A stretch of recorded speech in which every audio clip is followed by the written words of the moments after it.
Ծնվել եք Հայաստանում, Սպիտակում, Ջրաշեն գյուղում, սովորել եք Երևանում եւ 2000 թվականից տեղափոխվել եք Արցախի Հանրապետություն։ Ըստ ձեզ ճիշտ էր այդ քայլը, ինչպես է գնահատում ձեր քայլը, որ գնացիք։ Չեք կարծում, որ մնալով Հայաստանում ձեր ճանապարհը այլ կերպ կդասավորվեր, չլինեիք խրամատում, չտեսնեք այն ողբերգությունը, այն դժնդակ օրերը, որ տեսել եք երկու պատերազմներում 44 օրյա, դրանից առաջ 40 օրյա։ Ճիշտն ասած, ես երբևէ չեմ զղջում ու չեմ զղջացել ու վստահ եմ, որ ապագայում էլ չեմ զղջա, որ ես տեղափոխվել եմ Արցախ բնակվելու։ Արցախ աշխարհը ինձ համար մի աշխարհ է երկնային, որը այս պահին էլ բնակվում է իմ հոգում, իմ սրտում ու եթե լինի մի փոքրիկ հնարավորություն ու շանս, ես նորից կվերադառնամ ու չեմ զղջա իմ արարքների համար։ Ճիշտ է, չարչարանքն ու տանջանքը ի սկզբանե շատ էր, որովհետև վերաբնակեցում էր պետք անել, որտեղ պետք էր սեր դնել, պետք էր անել այն ամենը, ինչ որ հայ մարդը, հայ կինը, հայ մայրը կան իր հայրենիքի համար։ Ես անկեղծ լինեմ, երբևէ Արցախը չեմ տարանջատում Հայաստան աշխարհից, ինձ համար երկուսը նույնն են, իմ նույն հայրենիքներն են, բայց Արցախը կարծես մայրական սիրով եմ սիրում ես, ինձ համար մայր է Արցախը։ Վստահ եմ, որ կունենայի աշխատանք, բայց իմ կայացման հարցում Արցախը եւ արցախցիները շատ մեծ դեր ունեն, նպաստել են ինձ դրա համար, երբևէ չեն խանգարել իմ կայանալու հարցում, երբևէ չեմ խոչընդոտել որևէ գործողություն ծավալելիս, իհարկե ճիշտ եւ դրական արարքների մասին է խոսքը, ու ես վստահ եմ, որ ես այստեղ մնալով վստահ եմ, որ կլինեի շարքային մարդ, շարքային բժիշկ չէ, այնպես չի, որ ես ինձ շարքերից վեր եմ գնահատում, դասում, այլ իմ Արցախ աշխարհը ինձ չգիտեմ ինչպես նկարագրեմ, դրեց իմ հոգում սեր, ես հայրենասիրությունից դրդված չէ, որ Արցախ ենք տեղափոխվել, ընտանիքս, հայրս, մայրս, մանկավարժներ են եղել, զուտ նրա համար, որ խնդիրներ ենք ունեցել, բայց հայրենասիրությունն ու Արցախի տենչն ու կանչը, սերը աստիճանաբար հետս հետ է սկսվել, ծնվել իմ մեջ ու մինչ այսօր, մինչ այս պահին իմ սերը, իմ պաշտամունքը Արցախի նկատմամբ դա անկրկնելի է, ես չեմ կարող կրկնել որևէ կամ անձնավորել անձնավորության հետ Արցախի սերը կամ որևէ թանկարժեք հուշի հետ, ինձ համար Արցախը մի ուրիշ Արցախ է, մի ուրիշ հուշ ու սեր է։ Գնացիք Արցախ Իշխանաձոր եւ այնտեղ դարձաք բոլորի բժիշկը, ծնունդ օգնելուց մինչեւ ատամնաբույժ։ Այո, որտեղ իմ մասնագիտությունը, առաջին մասնագիտությունս եղել է հենց ատամնաբուժություն, ստոմատոլոգիա։ Սկզբնական շրջանում նշանակվեցի որպես պոլիկլինիկայի վարիչ, հետո կամաց սկսվեց վերելքը։ Մարդկանց սերը, ինձ համար մարդկանց սերը դա փառքի ճանապարհն էր։ Մինչ այսօր ես իրենց սիրով եմ ապրում։ Ու ամեն ինչ փորձում էի անել, որովհետև մարդը երբ որ անօգնական է լինում ու փոքրինչ դու հասկանում ես ոչ միայն ատամնաբուժությունից, այլ բնականաբար բժշկության այլ ոլորտներից չես կարող մարդուն չօգնել։ Ու հետո սկսվեց մարդկանց սերն ու վստահությունը իմ նկատմամբ, որովհետև գիտեին, եթե ինչ-որ բան չհասկանամ կամ չկարողանամ, չեմ անի եւ ընդհուպ մինչեւ մարդուն տեղափոխելը համապատասխան ակետից բեկետ, մեր ամբուլատորիայից մինչեւ հիվանդանոց կազմակերպել եմ ես, մարդուն չեմ թողել մենակ։ Դրա համար այսօրվա օրը ես վայելում եմ իրենց սերը։ 5 տարի մենք արդեն բաժան ենք։ Քաշաթաղի շրջանի հարավային թևը, հարավային մասը ինձ համար հուշերի, հույզերի, սիրո գնահատականի մինչ այսօր համեմատականներ եմ անցկացնում ու ափսոս չեմ կարող համեմատել։ Ոչ թե վատ են մարդիկ կամ ոչ թե ինձ վատ են վերաբերվում, այլ ուղղակի այն ինչ որ ես ունեմ իմ հոգում, դա չի կրկնվում։ Իմ հոգու մարդիկ, իմ հոգու պացիենտները, թեպետ շատ դժվարություններով եմ ես անցել։ Դա անկրկնելի է։ Մինչ այսօր կապը չի կտրվում իրենց հետ, մինչ այսօր Փառք Աստծո այս համակարգը, համացանցը կա, որ կարողանում ենք մեկս մյուսից լուր իմանալ, ճշտել ով որտեղ է, ինչով է զբաղված։ Նույնիսկ բժշկի նշանակումը մինչ այսօր ուղարկում են ինձ, ես ոչ թե այնքան շատ գրագետ ու խելացի եմ, որ այո, ինձ հետ որևէ մեկը խելացի չէ, չեմ ուզում այդպես նեղացնեմ որևէ մեկին, այլ նա որ վստահությունը մարդկանց կներեք։ Մինչ այսօր մարդկանց վստահություն ինձ հետ է, վստահում են, մինչ այսօր։ Հարորյա պատերազմի ժամանակ դե տևեց շատ քիչ, բայց բնականաբար էլի բուրըն մենք կոլեկտիվով, ինչպես միշտ Քաշաթաղի շրջանի Կովսական համայնքն է եղել մեր համայնքը, գրեթե 50 գյուղի սպասարկում պատկանել է Կովսականի հիվանդանոցին, բուժքույրեր ունենք բոլոր գյուղերում, բոլորը աջակցություն էին ցուցաբերում, ով ինչով կարող է, նույնիսկ կատնամթերք, մածուն, կաթ, չգիտեմ, ամեն ինչ, ով ինչի հնարավորություն ուներ, կարկանդակներ, թխած եւ այլն, այսինքն մենք շատ բուրըն մասնակցություն ունեցանք ես կոնկրետ Քարորյա պատերազմի ժամանակ, բայց բարեբախտաբար այդ մղձավանջը շատ կարճ տևեց, բարեբախտաբար, ճիշտն ասած նույնը սպասում էի 44 օրյա պատերազմի ժամանակ, նույն սպասելիքները ես ունեի, որ կավարտվի, շուտ կավարտվի, հեսա կավարտվի, բայց ցավոք ամեն օր չավարտվեց, ու ինձ համար դեռ անավարտ է այդ ամենը, իմ հոգում անավարտ։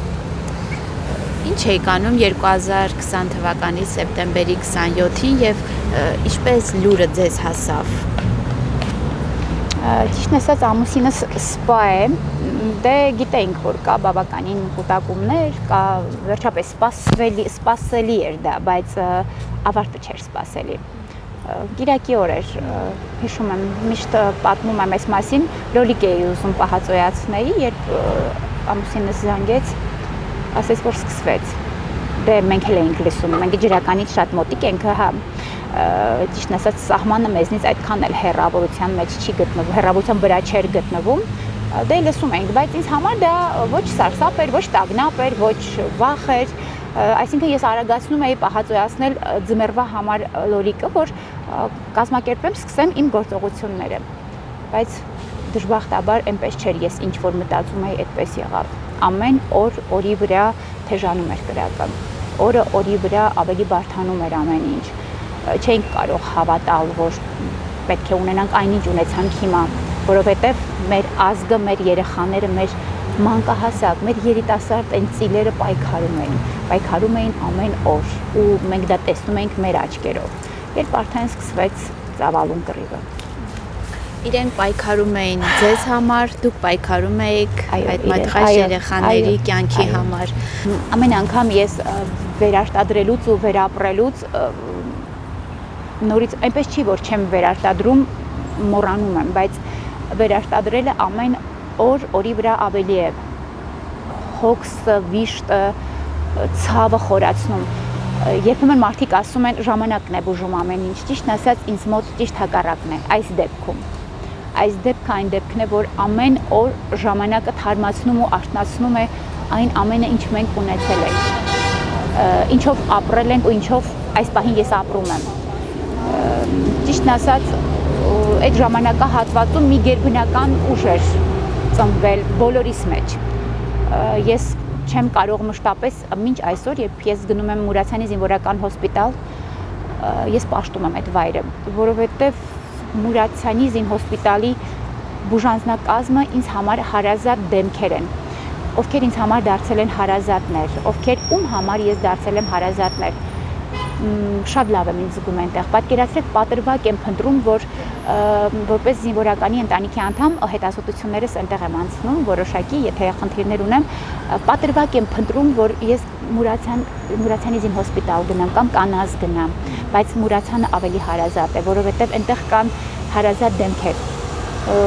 ում հետ մենք հարազատացանք, բարեկամացանք, պատերազմի երկրորդ օրը իրենք արդեն տեղակայվեցին մեր բուժամբուլատորիայում։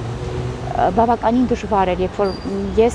այն ամենը ինչ ստեղծել էինք բուժամբուլատորիայում, դրանք բոլորը դժվարությամբ էր ստեղծվել։ Փոքրիկ տեխնիկայից սկսած մինչև տնտեսական կամ տեխնիկական իր գույք էր, որը ինձ համար շատ թանկ էր, որը պահպանվում էր ամեն կերպ, որովհետև դժվար էինք ձեռք բերել, դժվար էինք կայացրել այդ ամենը։ ճիշտ ասած մտքում ասում էի լավ է 4 օրվա համար ինչի են հանում դատարկում հիվանդանոցը, որտեղ պետք է Մուրացյանի զինհոսպիտալը ծավալվեր մեզ մոտ։ Ցավում եմ, այդպես էլ թողեցինք այդ հիմնարկը, թողեցինք այն ամենը, մեր հուշերը, մեր սերը, մեր ամեն ինչը թողեցինք ու դուք եք։ Ինչպես որոշում կայացրեցիք, որ պետք է հենց այդ ամենածանր վայրերում գինեք։ Ինչը ձեզ դրդեց, ստիպեց։ Տեսեք, ուրեմն Իշխանաձորի բուժամբուլատորիայում, որտեղ ծավալվեց Մուրացյանի զինվորական հոսպիտալը, դա գտնվում էր իմ տնօրինության տակ, այսպես ասած, դա էլ մտնում էր Կովսականի հիվանդանոցի որպես մասնաճյուղ մասնիկ։ Հետո ես իմ տեսակով այնպեսին եմ, որ չեմ կարող զերծ մնալ։ Ինձ որևէ մեկը չի պարտադրել մասնակցել պատերազմին կամ որևէ ես կարող էի Կովսականում հիվանդանոցում նստել որպես թիկունքային բժիշկ ու սպասեի, եթե կարիքը կլինի իմ նախարարի կողմից կամ իմ վերադաս ղեկավարության կողմից, այդ ժամանակ նոր ես մեկն էի, ես այդ տեսակի մեջ չեմ գտնվում։ Ես սիրում եմ ինքնուրույն կազմակերպել ամեն ինչը։ Ինձ համար կազմակերպչական ձիրքը կարծես Աստծո կողմից շնորհված է։ Հետո երբ որ զգում ես քո կարիքը կա, չես կարող առանց մասնիկ ու անօգնական թողել դիմացինին։ Հետո մեր Երևանից եկած տղաները, ովքեր շատ էին պատրաստված ու պատրաստակամորեն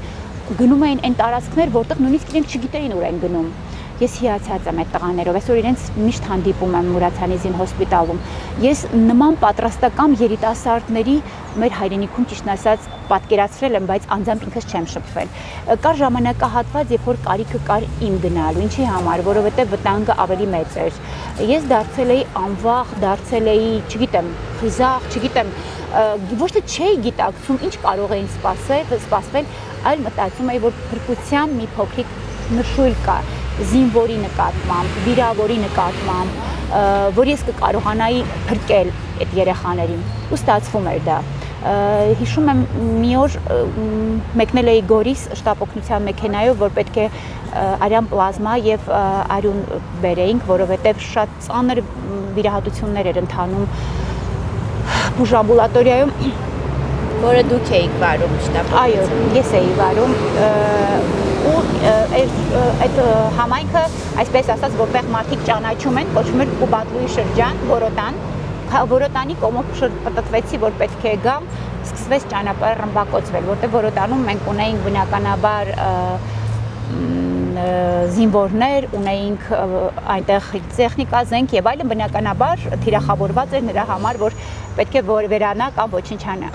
Ես պտույտ կատարեցի Սարյաթաղ էինք ասում մենք, Սարյաթաղով փորձեցի գալ, որ հասնեմ դեպի բուժամբուլատորիա։ Ամուսնուս երկար ժամանակ զանգ չէի ստացել, դա հոկտեմբերի 4-ն էր կամ 5-ը, չեմ հիշում այսպես ասած, ասաց խնդրում եմ, որտեղ ես դու, ինձ չխաբես, ասացի, որ ես գնում եմ դեպի Իշխանաձոր, այս պահին խփում են Կուբատլու, ասաց խնդրում եմ, եթե ինձ հարգում ես, մի աղջիկ ունենք, Գրետան, որ չմեծանա, հետ գնա։ Ատեցի ամուսնուս այդ պահին ու բարձրաձայն բղավելով ասում էի, հով դու ոնց կարաս ինձ տենց բան ասես, չէ որ Գրետան ապահով ձեռքերում է, մայրիկիս հետ գտնվում էր Երևանում մորաքրոջս տանը, չէ որ այս երեխեքը իմ կարիքը ունեն։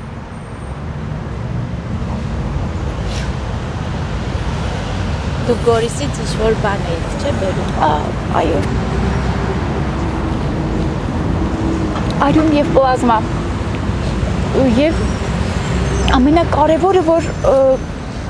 Մուրացյանի զինվորական հոսպիտալի բժիշկները երբեք չէին մտածում, որ ռմբակոծվում է շենքը, բուժամբուլատորիան, ռմբակոծվում են իրենք, մենք բոլորս բուժ այդ հոսպիտալի հրամանատարը բղավում էր, ասում էր, երեխեք, ովքեր գործ չունեն, դուրս եկեք, գոնե գնացեք, որ մի քանի հոգին կենթանի մնա։ Ու այդ ընթացքում մարդիկ իրենց կյանքի մասին չմտածելով փրկում էին մեր երեխաներին, փրկում էին մեր երեխաների կյանքը, նույնիսկ վերջույթը։ Ես հպարտ եմ, որ մենք այդպիսի ազգ ունենք։ Ես հպարտանում եմ իմ բժիշկ ընկերներով, իրենց նվիրվածությամբ։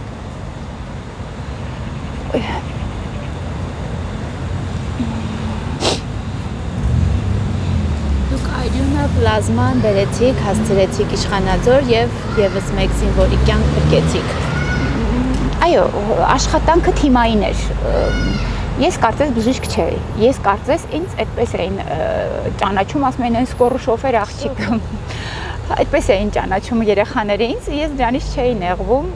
ես որևէ բուժական process չէի անում այնտեղ։ Ես ինչ էինք անում մեր բուժքույրերի, Կարինեի, Անահիտի, մեր աշխատողների աղջիկների հետ միասին օգնում էինք, կտրտում էինք շորերը, որպեսզի հստակ լինի վիրավորման աստիճանը, քշում էի, վարում էի շտապօգնության մեքենան Գորիսից Արյուն, Պլազմա, կարիքի դեպքում բնականաբար բարձրանում էի ջրական, այդ մեր ժողովրդի ասված Ջաբրայիլը, որտեղից արդեն ամեն օր դժվարանում էր առաջ գնալը։ Իմ ամենածանր վիճակը այն ժամանակ էր, երբ որ ես հաջորդ անգամ բարձրանալուց հասկանում էի, որ թշնամին մի քայլ է առաջ եկել։ Ոչ թե ես վախենում էի, որ ես վարում էի շտապօգնության մեքենան, միշտ լույսերը վառ։ Հենց հասնում էի Զին հոսպիտալի մոտ, այսինքն մեր բուժամբուլատորիա, իմ սիրելի բուժամբուլատորիայի, որի առաջին քարից սկսած, երբ որ կերտվել է որպես բուժամբուլատորիա, մինչև թշնամուն հանձնելը ես այնտեղ եմ եղել, որտեղ իմ կյանքը գեղեցկացել է, որտեղ ես օր-օրից սիրել եմ ու սիրվել մարդկանց կողմից, ու դա ցավով եմ ապրում, երբ ամսի 17-ն էր, արդեն նահանջել էր Մուրացյանի Զին հոսպիտալը դեպի Որոտան, Կուբատլում, մտածեցինք, որ հետ պետք է գան, որտեղ մի անգամ էր նահանջը կազմակերպվեց, ամսի 4-5-ին նորից հետ վերադարձան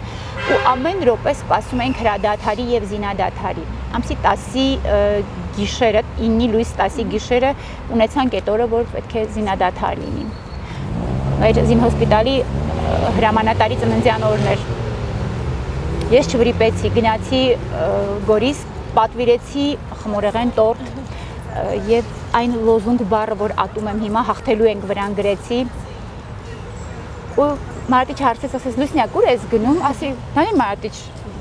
դուք որ մի բան եք անում, ես ձեզ ասում եմ, դուք ինչ եք անում։ Գիշերը ժամը 12-ին մոտ էր, 9-ի գիշերը լույս 10-ին, երբ որ բերեցինք մի փոքրիկ սեղանիկ, վրան պրեցինք բժշկական սավան, ընդամենը մեր այգու միրգը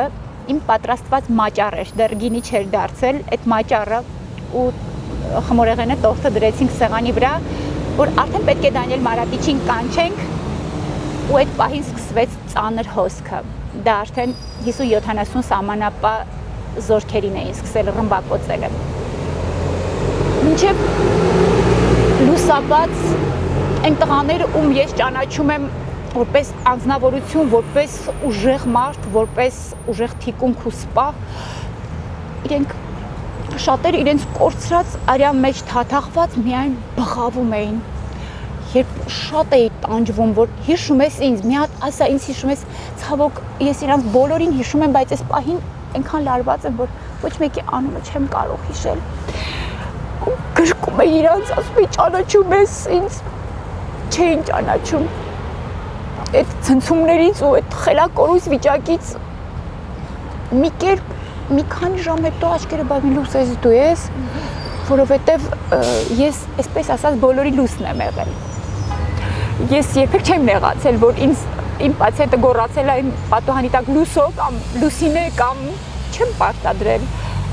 Ինձ բժշկուհիով չէ, որ պետք է սիրեին ու հարգեին, ախր ես իրենց մեջ կայացած մարդ էի։ Ու ես շատ ուրախ եմ, որ այդպես է եղել։ Ես այսօր էլ մարդկության հետ այդպես եմ շփվում։ Ես ինձ չեմ համարում, որ եթե ես բժիշկ եմ, դիմացինը պացիենտ, մեր միջև կա մեծ տարբերություն, չէ, չկա այդպիսի բան։ Ու դրա համար մինչև այսօր ես իրանց համար իրենց լույսն եմ։ Սիրում եմ իրենց բոլորին շատ։ Ուղղակի այդ չարաբաստիկ օրերը, որ ամիս ամսաթվերով ես թերթում եմ իմ ուղեղի յուրաքանչյուր էջը, հավատացեք մի 2 օր առաջ էլ ունեցա այս կարծիքը, որ այնքան լավ կլիներ, որ ես մեռնեի։ Հավատացեք, որովհետև անհնար է հաղթահարել այն ամենը, ինչ որ մենք տեսանք։ Ես որևէ մեկին մենակ թողել չէի կարողանա, դա ոչ թե ես զղջում եմ կամ ափսոսում եմ, այլ ուղղակի մեր երիտասարդներին եմ շատ ափսոսում։ Այն երիտասարդները, այն ծիլերը, ովքեր չհասցրեցին գոնե կյանքի կոչվեն, գոնե ընտանիք ունենան, ժառանգ ունենան։ Ինձ համար ամենադաժանը դա էր, որ երբ որ տեսնում ես պահ էր գալիս, երբ որ մենք սկսում ենք արտասունքը անկախ իրանից իջնում էր մեր աչքերից։ Մոկ ջան ասում էր կամ քուր ջան, այդ ինչ ես լացում, ինչ եղավ, ես լավ եմ, ցավը տանեմ։ Ասում այսքան ուժեղ, այսքան հայրենատենչ տղաներ, որ մենք ունենք կամ ունեինք, դրա համար ամեն անգամ եռաբլուր գնալուց ես բոլորի դեմքերը հատ առ հատ հիշում եմ։ Դեպքերը դեպք առ դեպք հիշում եմ ու ես այլ բան չէի կարողանա անել, չեմ ցանկանա, որ կրկին այդ արյունը հոսի մեր երեխաների արյունը հոսի մեր հողի վրա։ Կուզեմ երջանիկ ձևով մենք հետ բերենք այն, ինչ որ մենք ունեինք։ Այն հեքիաթային այգին, այն հեքիաթային դրախտավայր, այն հեքիաթային Արցախը։ Միշտ ասում եմ, մենք Քաշաթաղի շրջանում Արցախաբնակ, որպես հին արցախցիներ չեն բնակվել, վերաբնակիչներ են եղել։ Ինչքան էին արարում ու ստեղծում։ Ամեն օր ես որ հիշում եմ 2000 թվականի Քաշաթաղցուն ու հիշում եմ 2020 թվականի Քաշաթաղցուն, մարդիկ արարում էին։ Բնակարաններ էին կառուցել, ծառեր էին տնկել, հողեր էին մշակում։ Միշտ կատակում էի, ասում էի նույնիսկ կոշիկդ որ դնես հողի տակ ու ջրես, մի տազույկ կոշիկա ծելելու։ Այդքան դրախտավայր էր, դրա համար մեր թշնամին այդքան պայքար է տանում այդ հողի համար, որտեղ այդ հողը իսկական հայկական հող է, որտեղ այդ հողի վրա, երբ որ դու ապրում ես, դու դառնում ես ակամայից հայրենասեր։ Ես ասում եմ, տեղափոխվելով 2000 թվականին իմ ոտքերը երբ որ դրել եմ Արցախի հողի վրա, ես արդեն այդ հողից սնուցվել եմ ու կերակրվել եմ որպես հայրենասեր, որպես հայ մարդ, հայ կին, ու մինչ հիմա այդ կարծիքին եմ, որ եթե այս պահին ինձ նորից տրվի 2000 թվականի դժվարությունները, որ ես պետք է գնամ նորից տանջվեմ, բնակարան կառուցեմ, ավտոտնակից սկսած բնակվեմ, մինչև թիթեղե տնակ, ես պատրաստ եմ դա անելու, որովհետև ես այնտեղ ինձ զգում եմ մարդ, լուսավորվում ու լուսաբանվում է իմ օրն ու իմ կյանքը, Երանի այդ փառահեղ օրը գա մի օր, բայց ոչ արյամբ չեմ ուզում արյու։ Իսկ ինչպես առաջին անգամ նստեցիք շտաբ օգնության մեքենայի ղեկին։ Ճիշտն ասած, ես մի քիչ արկածախնդիր մարդ եմ իմ տեսակով, սիրում եմ արկածներ շատ, չեմ վախենում ոչ մի բանից։ Մեքենան 18 սեպտեմբերի նվեր ստացանք կառավարությունից շտաբ օգնության մեքենան, ռեանիմացիայի մեքենա, վերականգնողական մեքենա ու դա գտնվում էր Իշխանաձորում։ Մեր շտաբ օգնության մեքենան, երբ որ օգնության կարիք ունեինք հոկտեմբերի 3-ին, 4-ին, կապի դուրս եկա, դե կապերը շատ վատն էին, հեռախոսակապերը վերջապես շատ վատ վիճակ էր։ Զանգեցի Կովսականի հիվանդանոց, որը գրեթե 50 կիլոմետր հեռու էր Իշխանաձորի զինվորական հոսպիտալից։ Ասացի բուժքույրս ականջը կանչի Հակոբյան Սեդանավակ բուժքույրս, ասի Սեդ, արագացրեք, կարոսերոպիչի հետ, քանի հոգի կաք, թիմ հավաքեք, եկեք այստեղ, օգնության խիստ կարիք կա, չենք հասցնում, այստեղ բժշկական գործունեություն չկա, չենք հասցնում երեխաների այդ պատրված ու պայթած շորերը հեռացնենք, որպեսզի հասկանանք վնասվածքի չափը։ Շուտ հասեք ինձ, վերջապես զանգեցի արդեն այդ ճանապարհի գյուղերի բուժքրոջը Նունեին զանգահարեցի, Մարիամին զանգահարեցի, վերջապես ասի երեխեք, դուք կանգնեք փողոցում, շտաբ օգնությունը գալիս է, կապ չեն կարողանում հաստատել։ Ինչքան կուշանա ոչինչ։ Բայց արդեն հասկացա, որ շտաբ օգնության մեքենան բավականին ուշանում է։ Մտածեցի կամ թշնամու արկից պայթյուն կամ ավտովթար, ամենահեշտ բանը, որ կարող էի մտածել, դա ավտովթարն էր, ամենալավագույն տարբերակը, բայց չմտածեցի։ Ու անընդհատ զանգահարում եմ, տեսնում եմ, որ չեմ կարողանում գտնել իրենց։ Մեր ոստիկանության բաժանմունքի պատասխանատուին պետին Մարության Արտակի այդ կապի դուրս եկա, ասում եմ Մարության, մի հատ հələ քշի, տես սկորին ուշանում է, ինչ դառան, չենք հասցնում։ Այդ ընթացքում արդեն, այսինքն Կովսականը աչում էր գտնվում, այն մյուս գյուղերը ձախում։ Այդ պահին գետամեջի բուժքույր Սուսաննան Գրիգորյան միացավ ինձ, այսինքն ում կարողացա կապի դուրս գալ, ով ուներ մեքենայի հնարավորություն, հասան ինձ։ Ուզում եմ ասա շտաբ օգնությունը վթարի է ենթարկվել արագության այդ ընթացքում հարվածել էր մի ուրիշ մեքենայի, վթարի ենթարկվել, բժշկի ոտքը վերջույթը ստորին վիրավորվել էր, վերջապես իրենք չհասան ինձ։ Ես արդեն ստիպված էի, որ ես ունեի նաև Chevrolet Niva մեքենան, որ իմ ծառայողական մեքենան էր, բայց դա չէր կարողանում անել այն, ինչ կարող էր անել շտապօգնությունը։ Դե մոտեցա հոսպիտալի հրամանատարին, ասի Դանի Մարտիչ, այդ նոր մեքենան կանգնած է, ուղղակի տարել էին քողարկել, որպեսզի թշնամին չհարվածեր։ Ասի քողարկված է, բերենք մի անգամից աշխատացնենք եւ որպես ռեանիմացիայի մեքենա եւ որպես տեսնենք տանել, բերել, ինչի կարիք կա, ասես լույս ջան, պայմանավորվեցինք։ Խեղճ բժիշկները, խեղճ մարատիչը այնքան էին իրենք զբաղված, որ անհնար էր այդ պահին մեքենան կյանքի կոչել որպես այդպիսին, որպես ռեանիմացիայի մեքենա, զուտ սկսեցինք հասկացա, որ ինքը ծավալով տարածքով մեծ է, կկարողանա մեծ բաներ տանել։ Գորիսում Բաղրյան Արայիկը որպես կուրատոր էր նստած Գորիսի հիվանդանոցում շատ էին օգնում մեզ Գորիսի Մանշուրյան Դավիթը, բոլորը Երևանից խմբեր էին եկել հավաքվել, ովքեր մենք արդեն որոնք անհապաղ էր ու վիրահատելի էր, վիրահատվում էր տեղում։ Այնքան ժամանակ էին մնում, մինչև լինեին տրանսպորտաբիլնի կամ Գորիսից գար ռեանիմացիայի մեքենան բուժքրոջով ու բժշկով ու արդեն տանեին տեղափոխեին դեպի Գորիս։ Իսկ նրանք, ովքեր որ մեզ մոտ էին կազմակերպում իրենց առաջի բուժօգնությունը բնականաբար, կար եւ մեքենայի կարիքը եւ իմ կարիքը։ Պարտադիր, եթե բարձրանալու էր բարձրանում էի ջրական, եթե Գորիս էր ամբողջ օրը ես կարողա այդ մեկ օրվա մեջ 5-ից 6 անգամ վարեի շտապօգնության մեքենան Գորիս, որտեղ այնտեղից այդ շտապօգնության մեքենայով բերում էի բժշկական օգնություն, բերում էի սնունդ, բերում էի արյուն, պլազմա, համապատասխան ջերմաստիճանով իհարկե։ Պլազման արդեն պատկերացրեք մեր բոլորի սառնարաններում գյուղապետի Արսենեն սառնարանում, մեր սառնարան Մարազիլկայում, Սարցախցիկում դրված էր պլազմաները։ Գիշերվա որ ժամը լիներ, եթե հանկարծ զգում էինք, որ մի փոքր խաղաղ էր, ես անպայման գնում էինք տուն, որ մի փոքր մի բան ուտեինք։ Մեր տունը դարձել էր մի մեծ կազարմա։ Իմ աշխատողները բոլորը գալիս էին մեր տուն, մի բան սնվում էինք, մի բան անում էինք, մի գոնե որ չուտեինք, որ զինվորի սնունդը կամ զինհոսպիտալի բժշկի սնունդը մենք չուտեինք, որ այսպես ասած բարբարային ասած յոլա գնայինք, որ հասնում էինք թե չէ, զանգում էր Սերանյանը, Լույս ջան, խնդրում եմ արագ էսինչ կարգի արյունը, պլազման հասցրու, ու չկար գիշերուքուն, չեմ զղջում ոչ մի բանի համար, ես ինչ արել եմ քիչ եմ համարում իմ արածը, այն որ արկերի պայթյունի տակ ես վարել եմ դեպի վիրավոր զինվորը մեքենան, էլի քիչ եմ համարում, ինչ եմ արել, կյանք չեմ տվել այդ երեխաներին, ընդհանրապես ես մահկանացուս կարողացել եմ հասնեմ անզոր երիտասարդին ու կյանքը չփրկեմ, մեծ բան չեմ արել, հավատացեք, մեծ բան կլիներ, երբ որ ես կարողանայի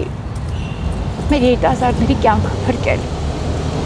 որ կարողանայի թևերս լայն բացել ու այդ բոլոր արկերը ինձ վրա վերցնել, բայց ափսոս չկարողացա։ Դաշտերում թողնված դիակներ եք տեղափոխել այդ շտապօգնության։ Այո, ես մեր երեխաներից շատերը Էրիկ ունենք, մեր Էրիկը Գաբրիելյան Էրիկը, մեր մանկապարտեզի տնօրենի մինուճար, միակ տղան էր։ Երբ ինձ հետ կապի դուրս եկան, ասեցին ոնց կարաս խաբար արա Գային ու Ալինային, ասա որ մեր Էրիկը մահացել է։ Ես այդ ժամանակ 10-րդ ուղեկալի մոտ էի, Էրիկին չեմ տեսել, բայց իմացա այդտեղ, որ Էրիկը չկա, մի հրաշք երիտասարդ։ Ինչ էր արել, ընկերոջը վիրավորել էին, մահացել էր, չէր ուզել թողել ընկերոջ դիակը թշնամու ձեռքի տակ, մնա թշնամու մոտ, ընկերոջը փրկելու արդյունքում նաև զոհվեց ինքը։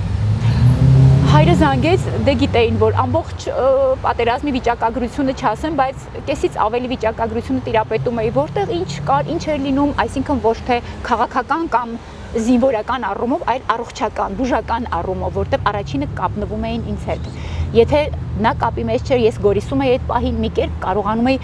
այդ պահին կարող է մեկ զինվորի համար զանգեի ես մի 100 հոգի, որ 100 հոգու, որ կարողանայինք մեքենա ուղարկեինք, կապեինք։ Այս այնտեղ կանգնած մեր զինվորականներից Կայազորի հրամանատարներ, ոչինչ չէ, որ անունները մոռանում եմ։ Հիմա ուզում եմ արտաբերել ու չեմ էլ հիշում, կապով ասում էին, որ այս ինչ տեղը շտապ ուղարկեք մեքենան, բայց լինում էր ժամանակ, որ կապի ծածկույթում չէին երեխաները գտնվում, ու զանգեց ինձ Գայը գոռալով. «Լուսինե, ասա Էրիկը սուր է»։ Ասի Գայ ջան, տեղյակ չեմ, բայց ես արդեն 10-րդ ուղեկալում եմ ու գիտեմ, որ Էրիկը չկա։ Դա պետք էր մի մեծ հզորություն, ուժ, որ հորը ասես որդիդ չկա, մորը ասես որդիդ չկա։ Զանգեցի քաղաքապետին Սուրենին Քարամյան, ասի Սուրեն, ես չգիտեմ ոնց ես ասում, ինչ ես անում, ոնց ես ասում, Էրիկը չկա։ Ասես Բշկուի ջան, ես չեմ կարա ասեմ։ Պատկերացրեք, մինչև այսօր խուսափում եմ Գայի հետ խոսեմ։ Բայց ոնց ասեի, որ Էրիկը չկա։ Ու բոլորի Էրիկները այդպես հերթով գնում էին ինձ ձեռքի տակ ու գնում էիր, փորձում էիր այդ տաք մարմինը զգաս, որ շունչ ունի, աչքը բացում էի, բիբը նայում էի, այ բալասն շարժում էի, թափահարում էի անկախ, շնչի ցավը տան, շնչի։ Ես մտածում էի, որ կարողանամ ուժ տամ, շունչ տամ, բայց ցավոք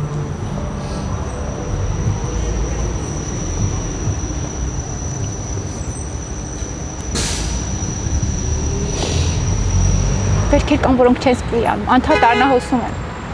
Ինչպես կհիշեք Իշխանաձորի վերջին մայրամուտը 2000 թվական հենց հոկտեմբերի 17 լույս 18-ի գիշեր։ 630 բնակիչ դքեցին Իշխանաձորը։ Նախ ասեմ, որ Իշխանաձորի վերջին մայրամուտը գիրք էլ գոյություն ունի, որը գրել է զինհոսպիտալի հրամանատարի տեղակալ Բաբաջանյան Հասմիկը, ով ինձ համար շատ հարազատ մարդ է։ Մինչ այսօր, մինչ հիմա երեք ենք խոսել։ Մենք կարոտում ենք իրար շատ։ Պատերազմի դաշտում ընկերներ ձեռք բերելը դա ինձ համար հավասարազոր է իմ նույն մորից ծնվելու զգացողությանը։ Ինձ համար իրենք այդպես են։ Հասմիկը գրեց այդ գիրքը։ Մենք ճիշտ ասած այդ ժամանակահատվածում արդեն զինհոսպիտալը տեղափոխվել էր դեպի Որոտան, այսինքն 17 կիլոմետր դեպի Գորիս։ Իրենք այնտեղ էին, ես Կովսականում էի, որտեղ այդ գիշերը գնացի Կովսականում քնեցի հերթապաբուժ քրոջ հետ, բոլորս հավաքվեցինք այնտեղ, բոլորս այնտեղ գիշերում էինք, լուսացնում ենք, չէինք քնում։ Զուտ այն, որ ճիշտ է, չէինք կարող ընդհանրապես չքնել, բայց չէինք կարողանում հանգիստ ունենալ։ Ես անպայման 2-3 օրը մեկ անգամ պատերազմի ժամանակահատվածում վարում էի մեքենան դեպի Կովսական, որտեղ Կովսականի հիվանդանոցում հավաքված բուժ անձնակազմը որպես թիկունքային անձնակազմ բուժ աշխատողներ սպասում են յուրաքանչյուր վայրկյան իմ հրահանգին, որ ինչ պետք է ասեմ,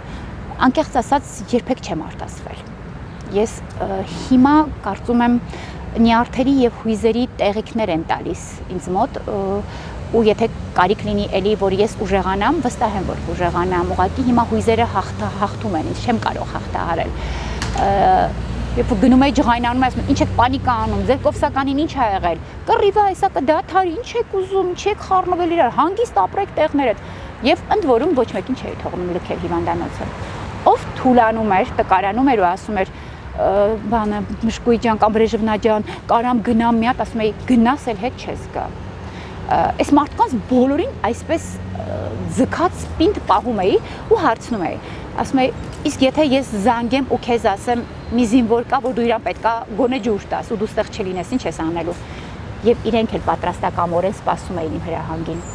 Այդպիսի կոլեկտիվ էր։ Այդ օրը ճիշտն ասած վերջին օրը, երբ որ մեր տանն էի, շտապօգնության վարորդի հետ էի, բայց ես էի վարում Արտուրի հետ, ինքը Գորիսեցի է, Պետրոսյան Արտուրը մի հրաշք ընտանիք անձնավորություն, երկու տղաները նույնպես պատերազմի դաշտում անընդ մեջ եղան, կինը բուժքույր, ինքը շտապօգնության վարորդ։ Արտուրին ասեցի, Արտուր, արի գնանք Իշխանաձոր, հավերին բանի կեր տանք, հետ պտտվենք, հետ գանք։ Ես ու Արտուրը, որ գնացինք Իշխանաձոր, ես ամեն գնալուց չգիտես ինչու համբուրում էի մեր տան դուռը, չգիտեմ ինչի էի անում դա։ Ես զգացմունքային մարդ եմ, բայց ձիգ մարդ եմ։ Հետո ես հիմա որ հիշում եմ, ասում եմ երևի զգում էի այս վերջաբանը։ ասի Արտուր, արի գնանք մի հատ մեր տնով պատտվենք Հրանուշ տատիկը լուսահոգի, ու այդ գյուղում հավեր կար, խոզեր կար, որոնց պետք է կերակրեինք։ Կերակրեցինք բուժքրոջս Կարինեին մի հրաշք անձնավորություն, ով պատերազմի առաջի օրից Անահիտն ու Կարինեն իմ կողքին եղան մինչև վերջին օրը։ Հենց Կարինեն փորձում էր արտասվել, որտեղ իր տղան էր պատերազմի դաշտում, գոռում է, ասում է՝ «Դու էլի ղզիկացար, առավոտ շտապօգնությունով գնաս Գորիս, ընդդեղից է գնաս Արտաշատ», ինքը Արտաշատցի էր։ Չէ, ասում էր, ես քո բրոշկեն եմ, դու ուր գնաս, որտեղ ես շատ ռիսկային բաներ էի անում։ Պետք էր ինչ-որ սթափ մեկը իմ կողքին, որ իմ համար մեկ կա, որ խփեցին, ես քշում էի, վարում էի մեքենան։ Ինձ համար մեկ կա, որ ասում են օդային տագնապ, մտեք, հիշում եմ Մարատիչը սական ջկանչի, գոռում էր գլուխդ իջացրու, Լուսինե, այսինքն ես այդ տագնապների ժամանակ էլ որ մենք քողարկվում էինք, ես չէի կարողանում հանգիստ մնալ, որովհետև ոչ թե բնազդն էր դա, այլ հոգու տենչներ, որ դու պետք է ուժեղ լինես։ Այսինքն շատերն էին ինձ նայում։ Ես ինչպես կարող էի տկարանալ կամ թուլանալ կամ ինձ զգալ որպես կին։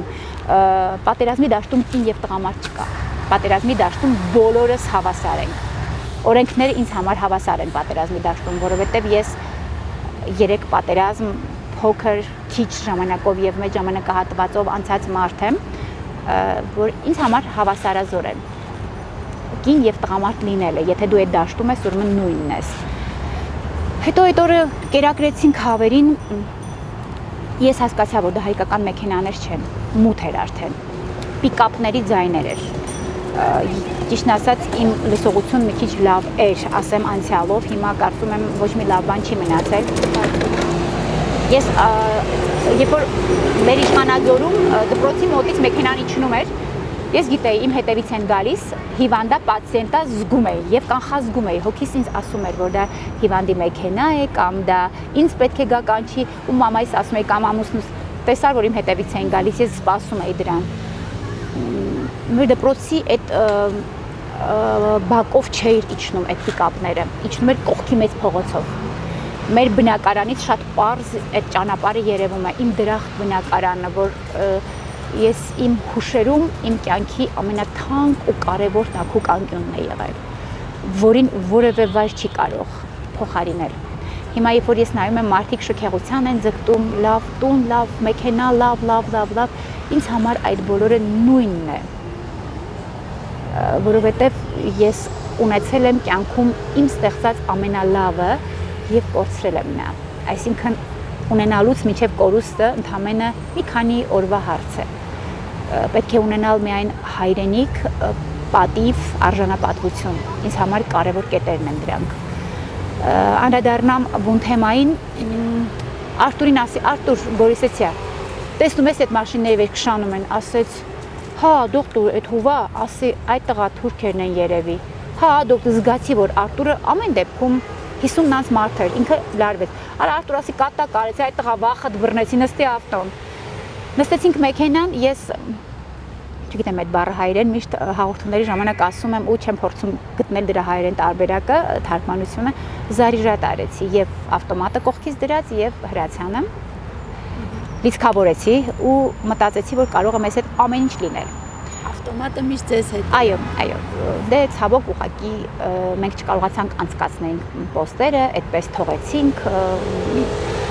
ու ցավում էի ամեն րոպե, երբ որ ես Որոտանից գնում էի դեպի Իշխանաձոր, տեսնում էի մեր ճանապարհի լեցրած արկերը, չգիտեմ, զենքերը, զինամթերքը ու ափսոսում էի, ասում էի, Աստված ջան, ես քեզ աղաչում եմ, չլինի այնպես, որ սա մեր դեմ օգտագործվի կամ սա մնա թշնամուն։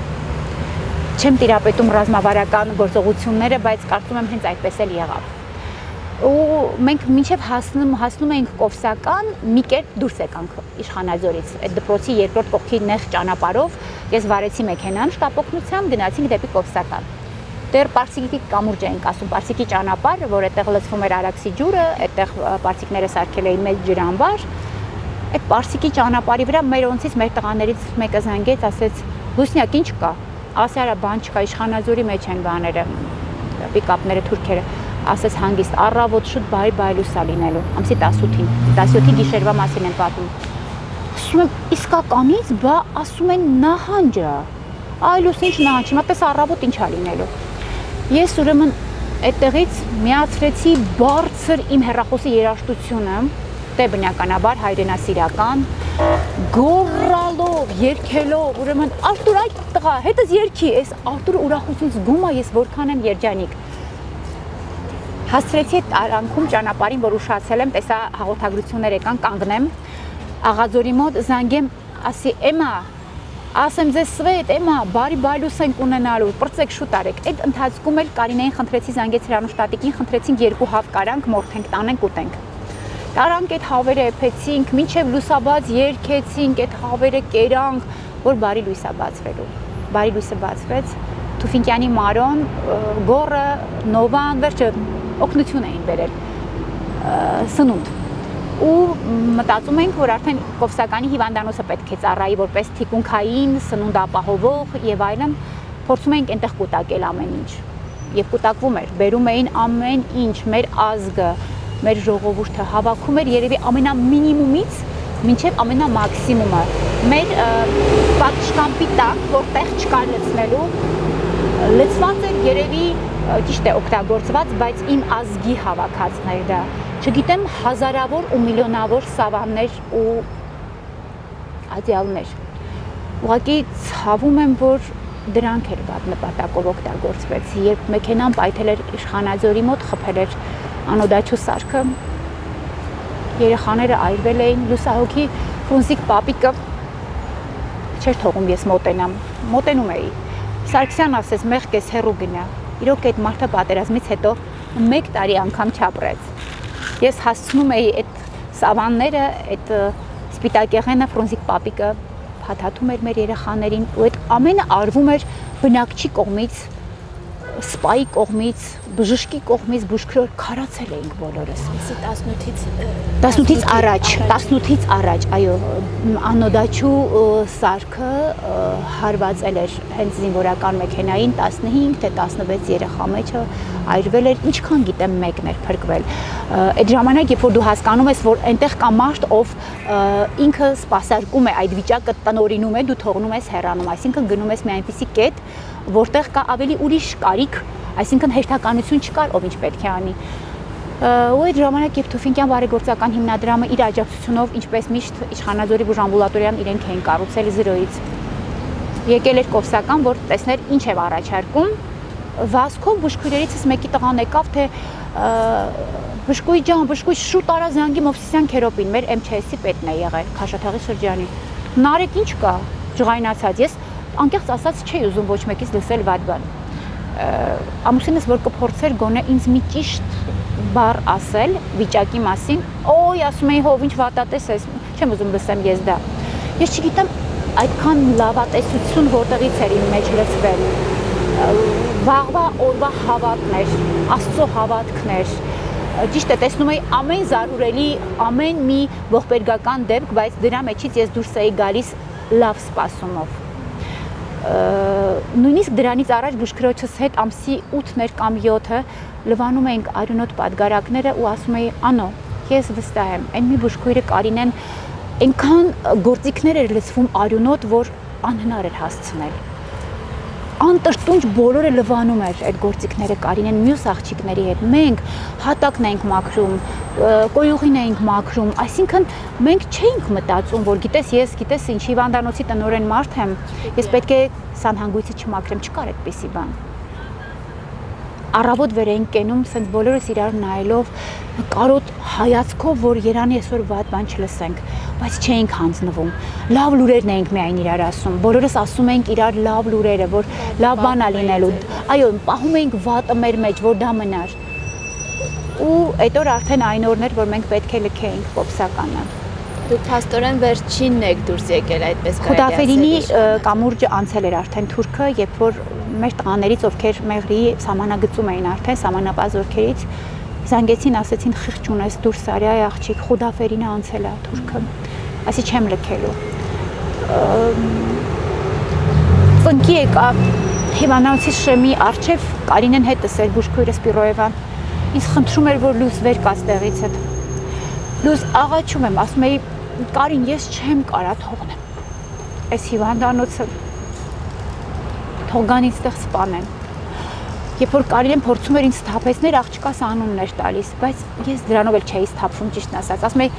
Կարին, կապրի, այն որ մեռնողից հետո երեխան չի ապրել։ Երբ հասա արդեն անցակետ, տղաները ազգային անվտանգության Արմենը, տղաները կանգնած էին,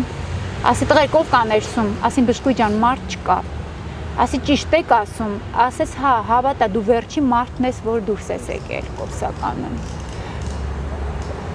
Ու միգուցե մենք Արցախին անզոր թողեցինք, ինչպես թողեցինք 23 թվականին։ Միգուցե թողեցինք մենակ, անմայր, միշտ ես Արցախը համեմատում եմ կրծքեր երեխայի հետ, մանկան հետ, ախր չենք կարող, բայց դուրս չգալ։ Մեզ ամեն ինչ սպասվում էր, ինչպես 23 թվականին, այնպես 21 ինձ համար ամենավախը, որ ես կարող էի վախենալ, որ թուրքը ինձ չկպնի, չպղծի ինձ։ Իմ միակ վախը դա էր, ուրիշ վախ չկար։ Մահանալու վախը, վիրավորվելու վախը, պայթելու վախը,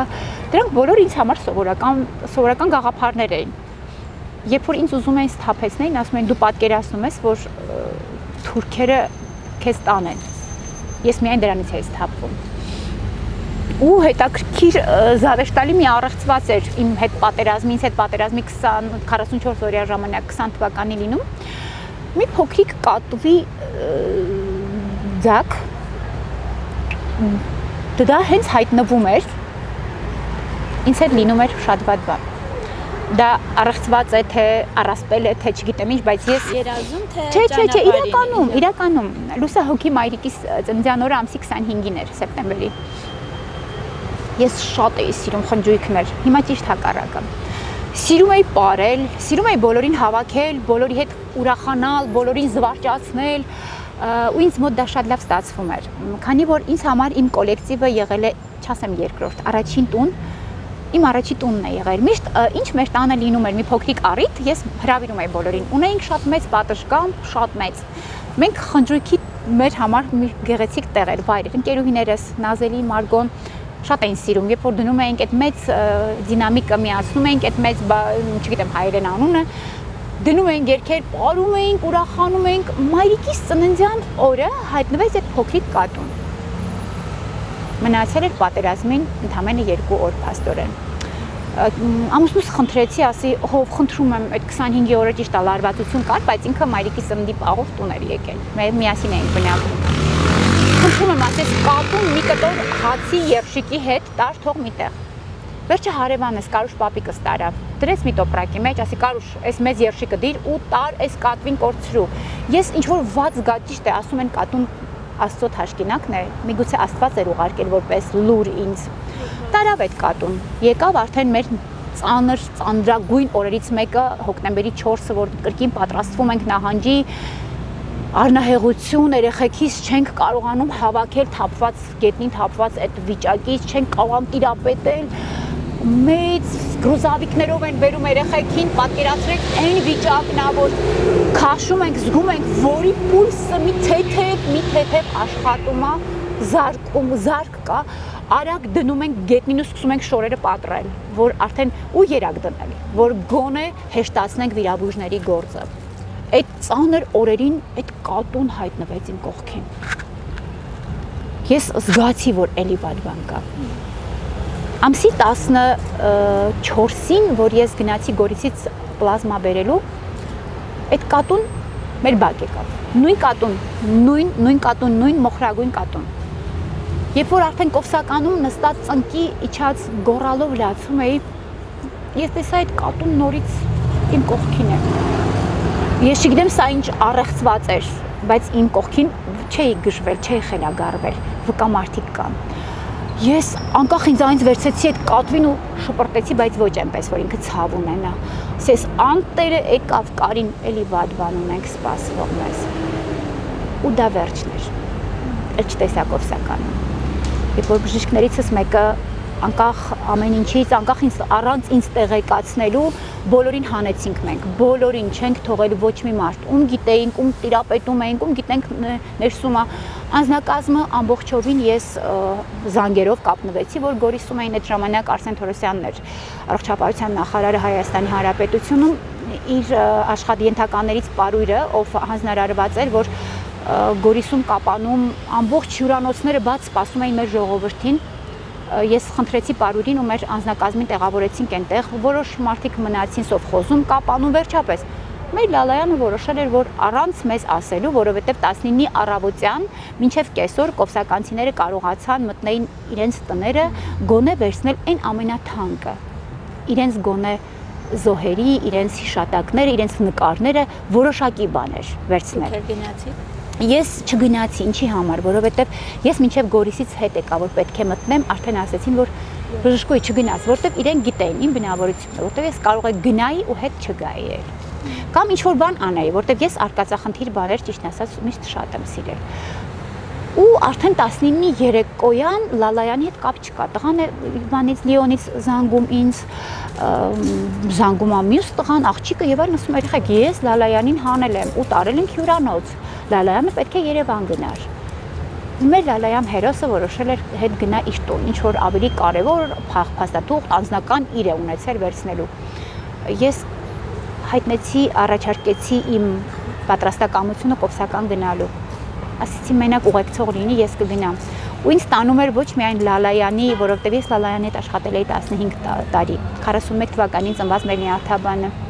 Ոչ թե միայն գնում էի, որ Լալայանին փրկեմ, այլ գնում էի, որ մեկ անգամ էլ այդ հողը տրորեմ։ Գնայի մի անգամ էլ հիվանդանոցի կողքերով պտտվեի։ Գնայի մեկ անգամ էլ զգայի այդ արցախյան այդ ջերմությունն ու սերը։ Մնաց անավարտ ամեն ինչ։ Չգնացի, որովհետև թույլ չտվեցին։ Դուրս եկաք Կովսականից, եկաք Հայաստան, հետո կրկին վերադարձաք Արցախ եւ երկրորդ անգամ, հա, արդեն 2023-ին կրկին արդեն անվերադարձ լքեցիք Արցախը։ Այո, մայրս, դուստրս եւ քույրիկիս ընտանիքը մորաքրոջս տանն էին բնակվում։ Դե արդեն որ Փառք Աստծո հնարավորություն եղավ Արցախ վերադառնալու, առաջինը քույրիկս գնաց։ Դե արդեն ռմբակոծություններ էր եղել, իրենց հենց տամոտ մեծ պայթյուն էր եղել, ապակիներ եւ այլն փշրված էին, որ կարողանային այնտեղ գոնե կարգավորեին, կարգի բերեին բնակվելու համար։ Իրենք մեզնից մի փոքր շուտ գնացին, ես ու մայրս գնացինք հունվարի կեսերին, ինչքան հիշում եմ, արդեն այնտեղ բնակարան վարձեցինք։ Դե ամուսինս Մարտակերտում էր աշխատում որպես հրետանուպետ։ Ես այդ ժամանակ աշխատանք չունեի։ Հիշում եմ մեր նախագահը պարոն Հարությունյանը զանգեց ինձ ու հարցրեց, ասաց Լուսին, կուզես հետ գաս։ Վայ, ասի պարոն Հարությունյան, վաստալավ։ Այդ ինչի մասին է խոսքը։ Ասում եմ, բա ում ես սպասում։ Ասում եմ, ճիշտ ասած ոչ մեկին չեմ սպասում, բայց չգիտեմ էլ ինչու եմ սպասում։ Դեկտեմբերի 7-ին հետ գնացի նորից Արցախ։ Արդեն գնացինք, բնակարանի հարցը լուծեցինք Վարշով բնակվելու ու հետ գնացինք հունվարի կեսին։ Հունվարի կեսին, երբ որ գնացի, առողջական ճգնաժամի մեջ էր։ Շատ ծանր էր վիճակս, հոգեկան, հոգեհուզական, վերականգնվելու ժամանակահատված էր պետք։ Պետք է առողջապահության նախարարությունում աշխատեի։ Երբ մայիս ամսին իմ հասմիկը Իշխանաձորի վերջին մայրամուտ գրքի գրողը իրենց խմբով բանի հետ Սագ Ռոբերտովիչի հետ, բուժվարչության պետի հետ, պաշտպանության նախարարության Դանիել Մարատիչ վերջը իմ հին ընկերները, ովքեր եկել էին Ստեփանակերտ ու ես պետք է իրենց հանդիպեի։ Հանդիպեցինք, նախ իրենք ինձ տեսան, ոչ մեկ չճանաչեց ինձ։ Դանիել Մարատիչը շատ խիստ տոնով ասեց. «Լուս, մենք քեզ sense չենք ուզում։ Մենք մեր այն հին Լուսինային ենք ուզում։ Քեզ սազում այ բալա, մենք հենց գործեր ունենք իրար հետ անելու»։ Ես շատ ուժ հավաքեցի, ոնց որ ինձ պետք էր այդ լուսավոր նախադասությունները, որ ես կարողանայի ուժ հավաքեի, գազ բանակ աշխատելու։ Այսինքն ես ունեի ընտրություն, առողջապահության նախարարություն կամ բանակ։ Ասի Դանիել Մարատիչ պետք է մնդեղ, ասես վայ, այն էլ ոնց էս պետք։ Ես հավաքեցի իմ փաստաթղթերը եւ ներկայացրեցի պաշտպանության բանակ։ Համալրվեցի պաշտպանության բանակում որպես թերապևտ։ Աշխատեցի 2-3 տարի։ Ունեցա, հիմա ունեմ ավագ լեյտենանտի կոչում։ Միշտ երբ որ ուսադիրները դնում էի ուսիս, հին ընկերներին որ տեսնում ասում ես մի նայեք, էսի գեներալի պագոններա, հիմա ուսադիրներով չի որոշվում մարդու ով լինելը, բայց ամեն դեպքում իմ խոնարհումը բոլոր ուսադիրով եւ անուսադիր զինվորի կռվողի առջև։ Ու բանակում սկսեցի աշխատել։ Աշխատում էի սիրով, պատրաստակամորեն։ Մեր աղջիկները, ովքեր միշտ հիմա հիշում են, ասում են. «Ոյ, դոկտոր Սարգսյան, այն քու բացինկեքը, այն քու շորերը հնարավորություն կար բացի երկուշաբթի օրից ներկայանալ աշխատանքի ոչ զինվորական համազգեստով»։ բայց ես մշտապես ներկայանում էի աշխատանքի զինվորական համազգեստով, պաշտում էի համազգեստս։ Ես զգում էի այդ շորերի, այդ հագուստի համազգեստի զորությունը, երբ որ հագնում էի, զգում էի ինձ այլ մարդ, մարդուն անհրաժեշտ մարդ, բայց ցավում եմ 23 թվականից հետո լքեցի բանակի շարքերը, նորից անցա քաղաքացիական աշխատանքի, չեմ ուզում մանրամասնել, ինձ չգրավեց ոչինչ, ճիշտ է, աշխատանքների առաջարկ, հարգանք, սեր, բայց ինձ չգրավեց էլ, այսինքն չկար այն սերն ու այն զգացմունքներն ու զգացողությունները, որոնք ես ունեի։ Բնականաբար ունենք շատ արցախցի պացիենտներ, մարդիկ, ովքեր հաշվառված են մեր պոլիկլինիկայում որպես բնակիչ, քաղաքացի, հավատացեք, որ ես իրենց զգում եմ, որ իրենք արցախցի են, թեպետ ես իմ տեսակով այնպես եմ, որ սիրում եմ բոլորին մոտենալ, աջակցություն հայտնել, ցուցաբերել, հասկանալ թեկուզ մի փոքր երկար սպասելու իմաստը ինչի համար է, բայց ես Արցախցուն զգում եմ հեռվից, հոտառությամբ եմ զգում։ Նախքան մեր հետ զրույցը դուք ասեցիք, որ ճիշտ է, ծնվել եք Հայաստանում, ապրել մեծացել եք Հայաստանում, բայց միևնույնն է, հիմա Հայաստանում եք ապրում, բայց ձեզ Արցախը կանչում է։ Այո, հենց այդպես էլ կա։ Ես, իմ հարազատները բոլորը ես Հայաստանի Հանրապետությունում եմ ծնվել։ Արցախցու արյուն չունեմ երակներումս, բայց դստերս միշտ ասում եմ, գրետնանայի Ղարաբաղցու հետ պետքա դու ամուսնանաս, ու հավատացեք, որ ոչ թե չեմ սիրում իմ հայրենիքը, իմ Հայաստանը, այլ նորից եմ կրկնում, ես մայրական սիրով եմ Արցախը սիրում, ու եթե ունենամ մեկ փոքրիկ հնարավորություն ու շանս, ես անմիջապես կվերադառնամ, հավատացեք։